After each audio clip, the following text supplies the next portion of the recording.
This was one of the most remarkable things I've ever come across in sermon prep, okay?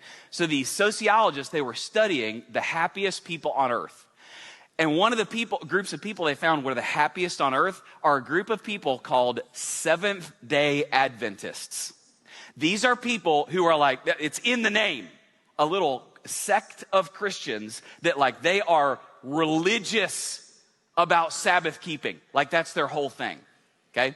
And here's what they found. One, that they're some of the happiest people on earth. But number two, they found that Seventh-day Adventists, now I'm going to say a number, and I need you to highlight the number in your head. It's going to be really important in about 30 seconds. Seventh-day Adventists, they found, live on average about 11 years longer than the average American. Okay. Now, I want to show you something. And I'm going to actually do it on my phone because I want you to see that I'm not cheating the math. Okay, so I want to show you this, all right? So Seventh-day Adventists live, remember that, 11 years. They live 11 years on average longer than the average American. Okay, now let me show you something. Okay, in America, the average lifespan right now is wait, not one. You're going to live past one.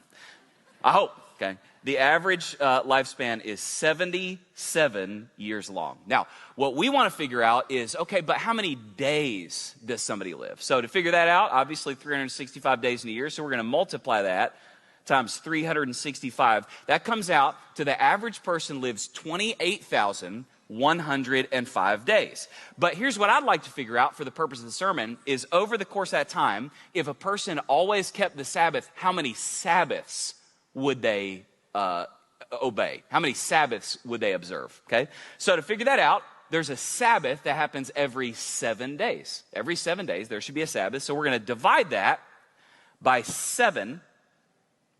And we're going to find out that over the course of an average person's lifetime, they should honor 4,015 Sabbaths. Now, that's really interesting. So I'm just curious. If somebody honored a Sabbath every week for their entire average life, actually how many, let's put it instead of days, let's get it in years. How many years worth of Sabbaths, if you took the Sabbaths and turned them into years, how many years worth of Sabbaths did they observe? And to do that, obviously, we'll divide that by 365, and that comes out to exactly 11. Now, some of you are like, I know this is supposed to be a big deal, but I don't know why. Okay, now let me explain this to you because all the math people are silently going, that's insane. Do you see what happened? Is these people, they observed 11 years worth of Sabbaths over their lifetime, and God added on average exactly 11 years to their lifespan. That's amazing. That is mind-blowing. Now, do you see this? Essentially what happened in their lives is God went, every time you give me a day, I'll give you one back.